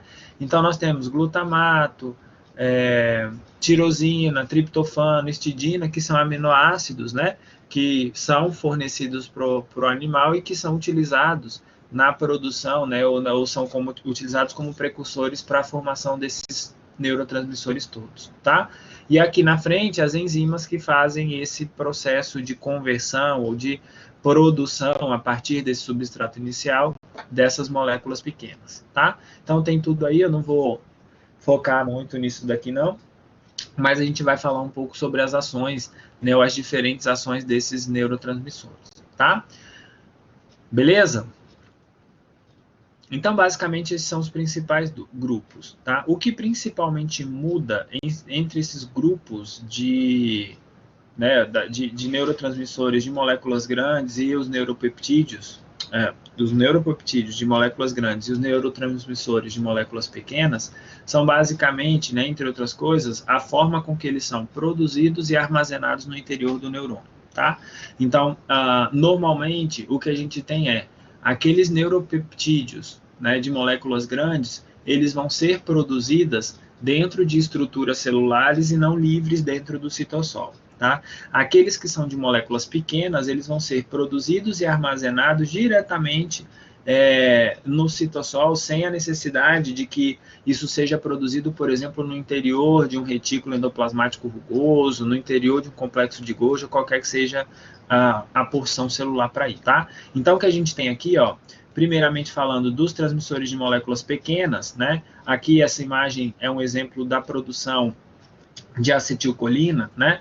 A acetilcolina, ela requer o acetilcoenzima A, que ele vem lá da mitocôndria, né? Da onde vem o acetilcoenzima A? Lá do metabolismo de carboidrato, né? Quando depois da glicólise a gente tem a formação do piruvato, e para entrar no ciclo de Krebs, esse piruvato é formado a acetil-CoA, que vai entrar no ciclo de Krebs e sofrer o processo de metabolização oxidativa, né?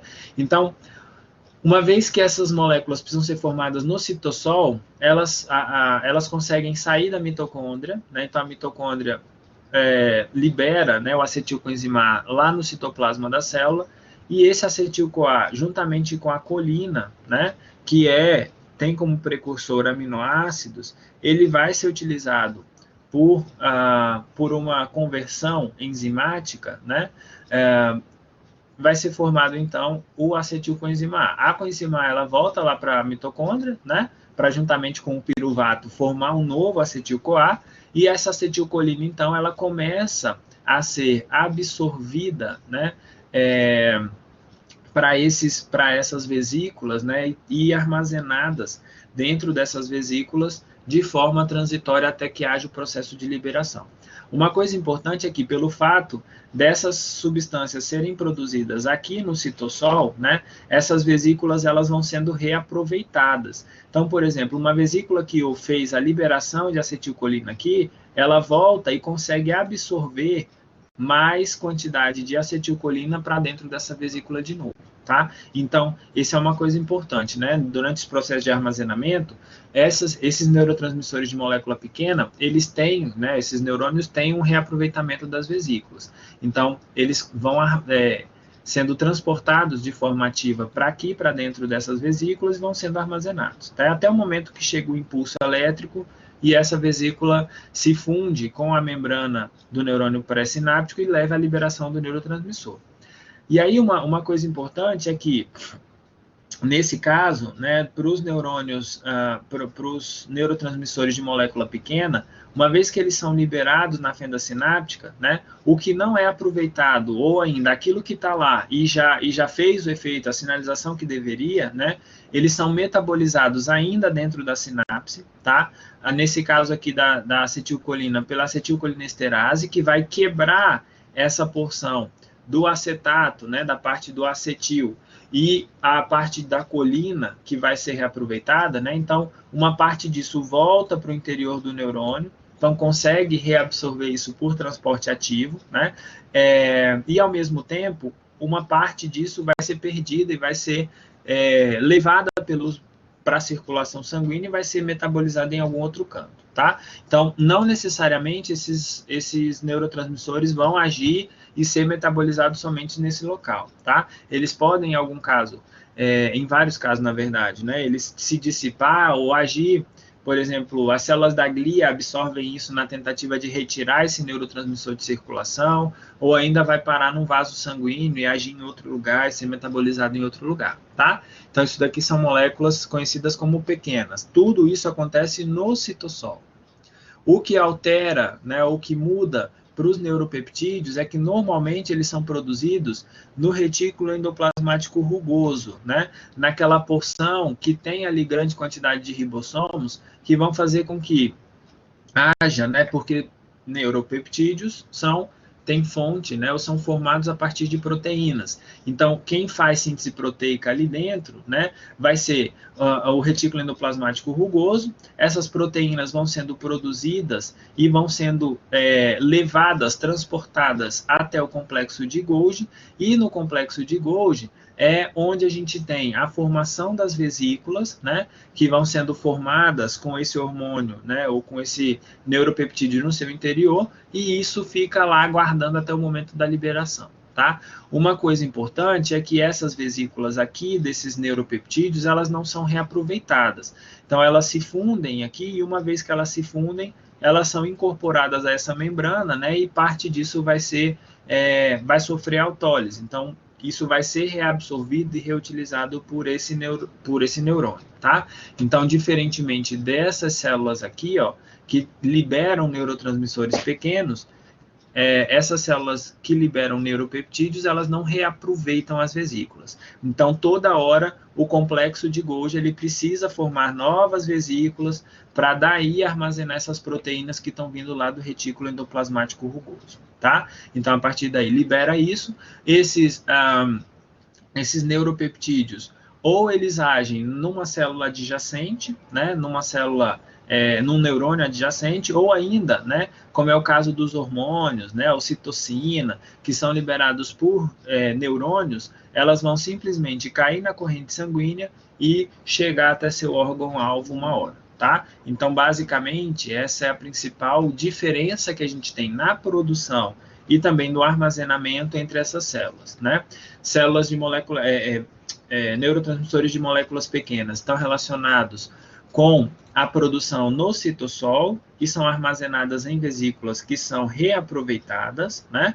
E aqui a gente tem, para neuropeptídeos, essas moléculas que são produzidas no retículo endoplasmático rugoso e depois transportadas para o complexo de Golgi, onde são formadas vesículas que não são reutilizadas, né? Então, elas vão sofrer autólise e vão ser inutilizadas, né? E não vão ser reaproveitadas, tá? Beleza? Tudo bem até aqui?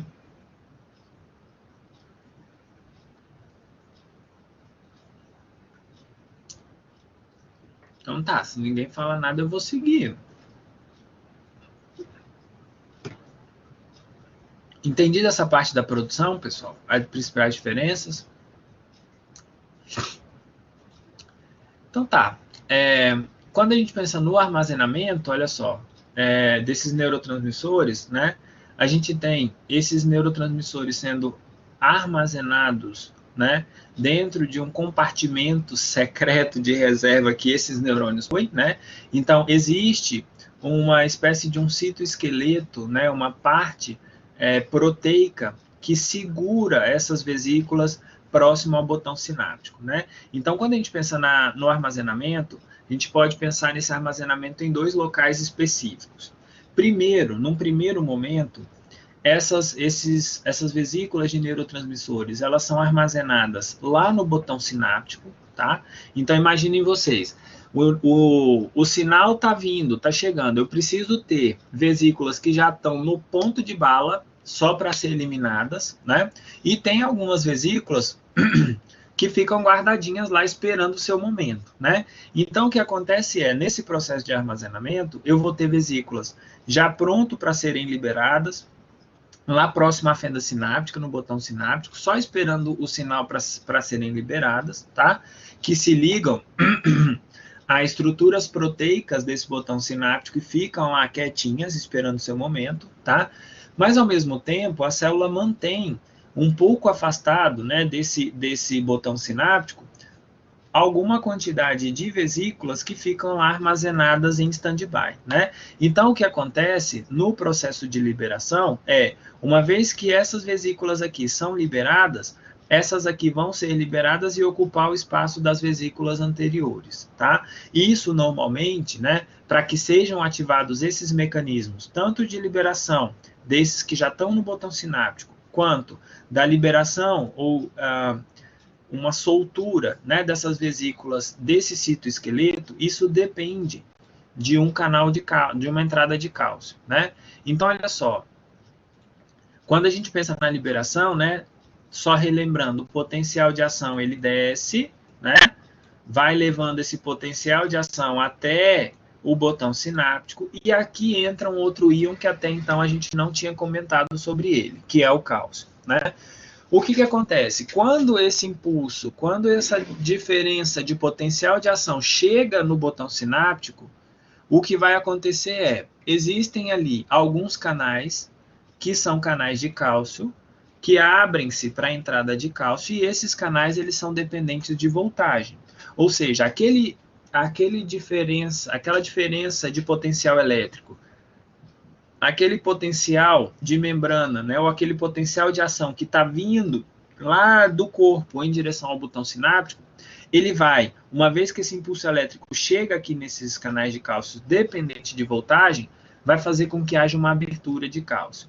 E é esse cálcio que sinaliza para a parte do botão sináptico liberar essas vesículas de neurotransmissores, tá? Então, uma vez que há abertura disso, o influxo de cálcio faz com que essas vesículas que estão aqui próximas, elas já se abram e liberem os neurotransmissores, e as vesículas que estão lá em cima, elas vão migrar em direção à membrana do neurônio pré-sináptico, na tentativa de ficarem ali armazenadinhos, tá? Então, toda aquela transmissão de impulso elétrico que a gente tinha do axônio até chegar na porção terminal, ela tem uma única função: fazer com que os canais de cálcio, que são dependentes de voltagem, se abram, e a partir daí essa célula tenha um impulso para a liberação dos neurotransmissores na membrana pré-sináptica. Tá? Então, isso vai acontecer por exocitose e depende dessa liberação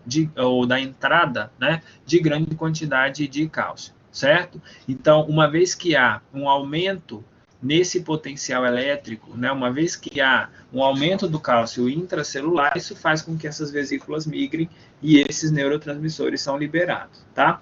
Então, vendo isso de uma outra visão, ó, o que a gente tem é o cálcio entra, as vesículas que estão aqui são liberadas, e aquelas que estavam lá presentes no citoesqueleto, na porção final do axônio, mas ainda não do botão sináptico, elas vão ser liberadas e vão migrar em direção a esses sítios que antes tinham a presença de alguma vesícula, tá? Então, é o tempo inteiro fazendo isso. Essa célula produz esses neurotransmissores, eles vão sendo armazenados aqui nesse citoesqueleto e no botão pré-sináptico. Conforme eu gasto esses aqui, alguns desses vão ser mobilizados para chegar até a membrana pré-sináptica e novos vão sendo formados, tá? Então, é importante que o neurotransmissor ele seja produzido o tempo inteiro, porque na falta disso o impulso vai ser prejudicado, né? Então, não é interessante manter baixos estoques de neurotransmissores, porque numa falta aí não tem passagem de impulso e nada acontece lá na frente,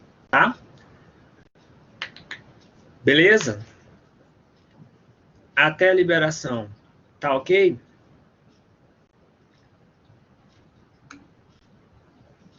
Beleza. Então, esses neurotransmissores serão liberados, né? Vão agir na célula pós-sináptica, lá nos receptores todos, que a gente vai falar na semana que vem. Então, de novo, houve o influxo de cálcio, essas vesículas se fundem com a membrana da célula pré-sináptica, liberam neurotransmissores, e esses neurotransmissores vão agir, seja em receptores metabotrópicos, né, aqueles relacionados com qualquer que seja a função que necessita de algum mediador secundário, né, ou aqueles ionotrópicos que são relacionados a permeabilidade, né, ou alteração na permeabilidade seletiva de íons, tá? Então, essa é a ação que a gente vai ter e a gente vai falar com maiores detalhes na aula que vem. Espera aí, deixa eu voltar ali na pergunta, que eu não consegui ler. A Isabela está perguntando, confundi um pouco.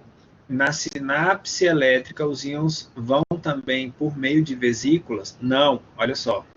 Deixa eu voltar lá na sinapse elétrica, rapidinho. Deixa eu só conseguir voltar aqui.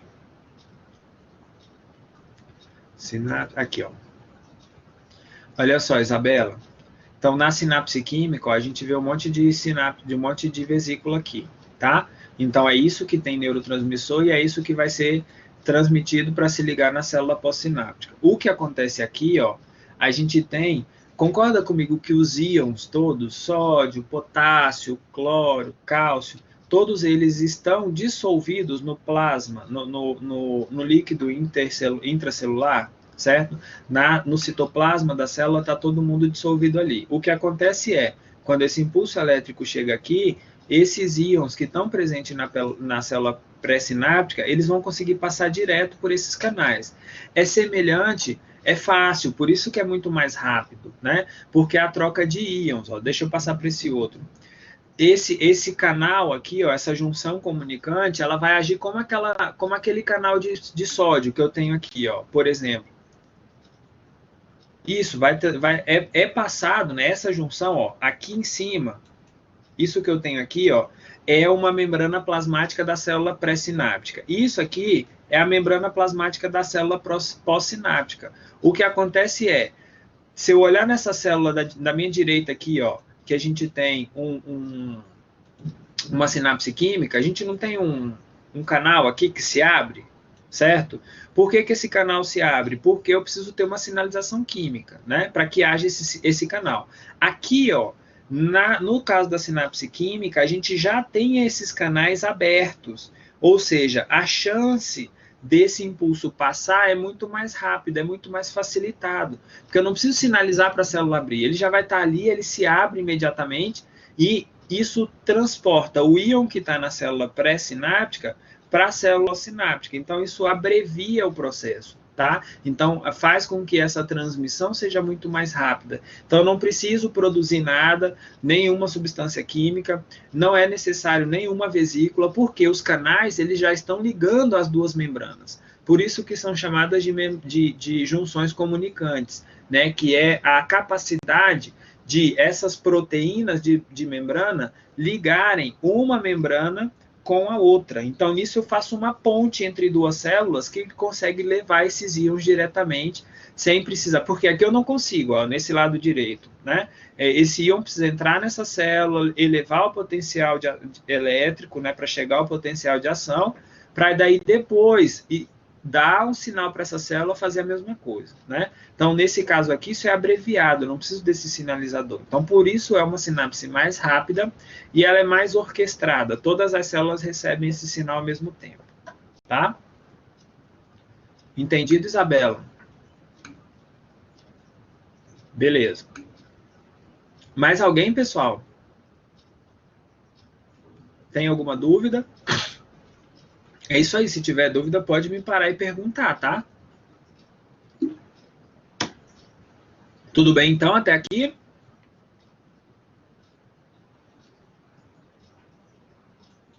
Beleza.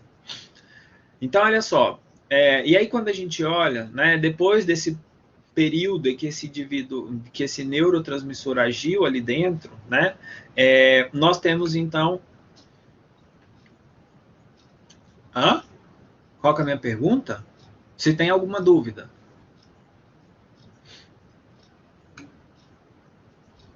Acho que era isso, né, que eu perguntei. Se tem alguma dúvida. Tem alguma dúvida? Alguém tem alguma dúvida? Quer que não entendeu alguma coisa? Ou tem alguma coisa aí que o tico e o teco não estão batendo?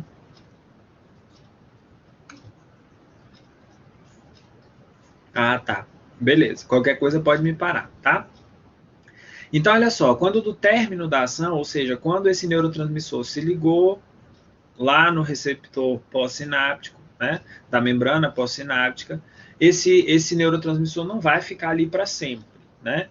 Apesar de que a gente tem algumas toxinas, por exemplo, que se ligam de forma irreversível a alguns receptores e impedem a transmissão desse impulso. Mas em condições normais, né, para a maior parte desses receptores, né, e no caso dos neurotransmissores especificamente, eles são metabolizados rapidamente, né, agem ali por alguns milissegundos e logo depois eles são metabolizados por enzimas presentes na própria membrana pós-sináptica, né, que captam não só os neurotransmissores que sobram aqui na fenda sináptica, mas também aqueles neurotransmissores que estão ligados aos receptores, tá? Então a gente pode ter como que eu digo, vários destinos diferentes para esses receptores, né? Primeiramente, a gente tem esses receptores todos, né? Tem alguém me ligando aqui. Deixa eu só cancelar a ligação, depois eu ligo de volta. Então, homem, né? Não consegue fazer duas coisas ao mesmo tempo. Puta que pariu, o negócio vibra ali, eu já esqueço até onde é que eu tava. Tá, então, homem é foda, né?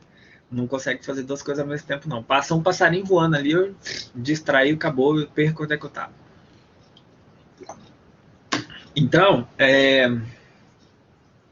tá. Esses neurotransmissores, eles podem ter destinos diferentes. Então, por exemplo, alguns neurotransmissores podem cair, ou alguma parte deles podem cair na circulação e agir em outras células, em outros locais, tá? Isso pode acontecer, é uma das possíveis vias, né? Um dos possíveis destinos desses neurotransmissores. Um outro destino é ele ser completamente metabolizado na fenda sináptica, e aí quando metabolizado na fenda sináptica, uma parte disso vai ser reabsorvido para o interior do neurônio pré-sináptico, tá? Ou até mesmo todo o neurotransmissor pode ser absorvido e reaproveitado aqui dentro. Então, normalmente ele vai ser reutilizado para alguma coisa. Então, uma vez aqui dentro, né, ele vai ser metabolizado, vai ser de novo formado um neurotransmissor e a partir daí ele vai sendo produzido e armazenado de novo na vesícula. Tá? Na maior parte das vezes, a metabolização acontece ainda na fenda sináptica por algumas enzimas. Por exemplo, lá na acetilcolina, que tem a acetilcolinesterase, né, que vai metabolizando e a célula só absorve a parte da colina. Tá? São vários os mecanismos, Ana. Depende muito de qual é o neurotransmissor e qual é o tipo dele. Por exemplo, na acetilcolina, eu acho que tem uma imagem aqui atrás que mostra esse reaproveitamento. Deixa eu achar aqui. Aqui, ó. Na fase de produção, né? Então a gente tem aqui, ó, por exemplo, na membrana pós-sináptica, a acetilcolinesterase, né? O que ela faz? Ela metaboliza a acetilcolina. Então aquela parte do acetil que veio lá do acetil-CoA, isso a célula não precisa reaproveitar, pelo menos não aqui para o próprio neurônio, né? Porque lá em cima a mitocôndria está fornecendo mais acetil-CoA, então o neurônio pré-sináptico ele vai absorver somente a colina. E aí lá dentro do neurônio, a colina vai, juntamente com a acetil-CoA, vai ser utilizada para a produção da acetilcolina, certo? E aí a gente tem essa reutilização.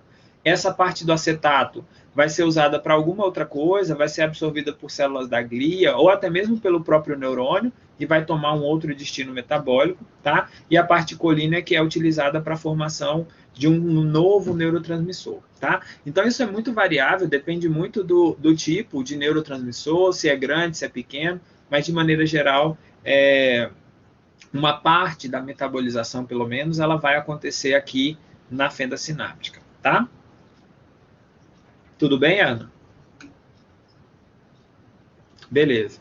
E aí, quando a gente olha isso, ó, essa absorção e reaproveitamento, ela pode acontecer pelo neurônio, mas também pelas células da glia, né? Células da glia estão lá em volta, organizando e limpando toda a bagunça que tem ali no sistema nervoso. Então, como isso está dissolvido, né, no líquido intersticial, esses neurotransmissores, parte deles, obviamente, vão ser absorvidos pela célula da glia e aí vão ser utilizados para qualquer que seja o destino metabólico, tá? E lembrando que uma parte também pode levar ou cair, né, ser levada para dentro dos capilares cerebrais ou, né, enfim, qualquer que seja o vaso sanguíneo que esteja próximo a essa sinapse, e eles vão ser carreados, né, para outras porções do organismo, e aí vão ser metabolizados ou utilizados para qualquer outra coisa, ou até mesmo fazer uma ação, uma sinalização em outra célula, né, como é o caso dos peptídeos grandes, né, dos neurotransmissores grandes, que agem, né, em outras células,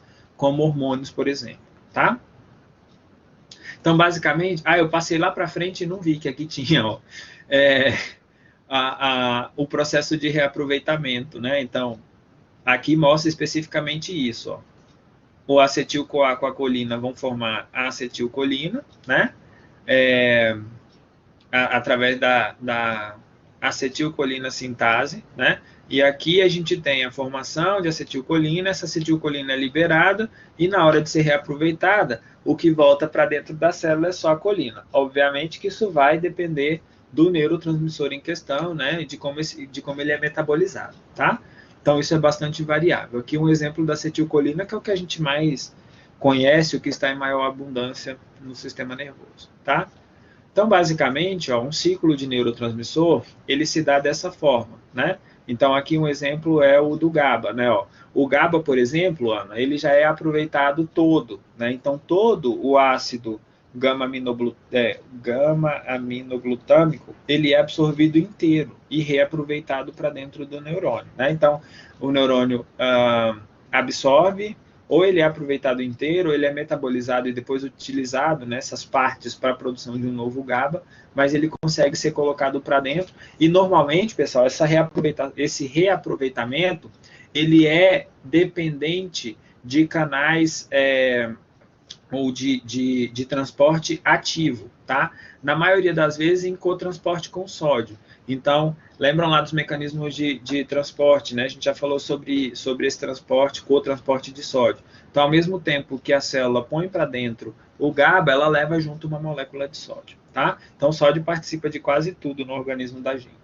Então, aqui, isso meio que resume esse ciclo de vida, né, digamos assim, porque o neurotransmissor não tem vida, então por isso, entre aspas, desde a síntese, né, onde eles vão sendo formados, armazenados dentro de vesículas, liberados através do influxo de cálcio e vão agir, né, no neurônio pós-sináptico, nesse caso aqui do GABA, né, vão agir lá nos dendritos do axônio seguinte, e o que sobra ali, ou após essa ação transitória, esse GABA se desprende, né, e aí dá esse GABA, né, vai dar origem a novos neurotransmissores, uma vez que eles podem ser reaproveitados, tá? Então, basicamente, essa imagem aqui, ela dá uma resumida, né, em todo esse ciclo de produção, armazenamento, liberação e reaproveitamento desses neurotransmissores, tá?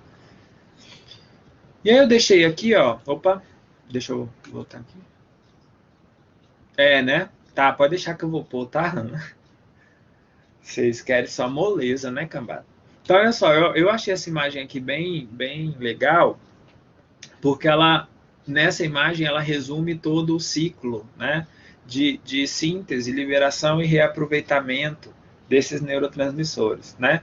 Então, ó, aqui a gente tem, né, a produção, a síntese desses neurotransmissores, que são armazenados em vesículas, a despolarização, né? Quando chega esse potencial elétrico por aqui, que abre os canais de cálcio, vai haver uma entrada exagerada de cálcio, né? O que faz com que essas vesículas se fundam à membrana do neurônio pré-sináptico, né? E, consequentemente, liberem o neurotransmissor na fenda sináptica.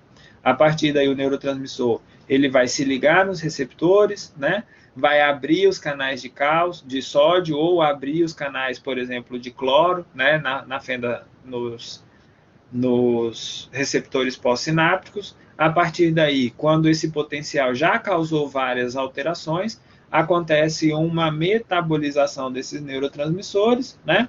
Eles vão ser reutilizados pela célula e, ao mesmo tempo, essa membrana, no caso daqueles neurotransmissores de molécula pequena, essas membranas, né, ou essas vesículas vão ser reaproveitadas e, por transporte ativo, de novo, esses neurotransmissores produzidos aqui vão sendo armazenados no interior dessa vesícula. Tá? Lembrando que uma parte das vesículas elas ficam pregadas, digamos assim, né, armazenadas em fibras, né, ou em uma parte proteica que é chamada de citoesqueleto, né, que segura essas vesículas ali, mantém elas paradinhas próximos ao botão sináptico, tá? E eles vão sendo mobilizados para cá, para a porção sináptica, né, para a membrana do neurônio pré-sináptico, conforme a necessidade, né? Então, a gente tem algumas vesículas que já estão localizadas nessa região, né, e outras que ficam guardadinhas lá próximo ao botão sináptico. Então,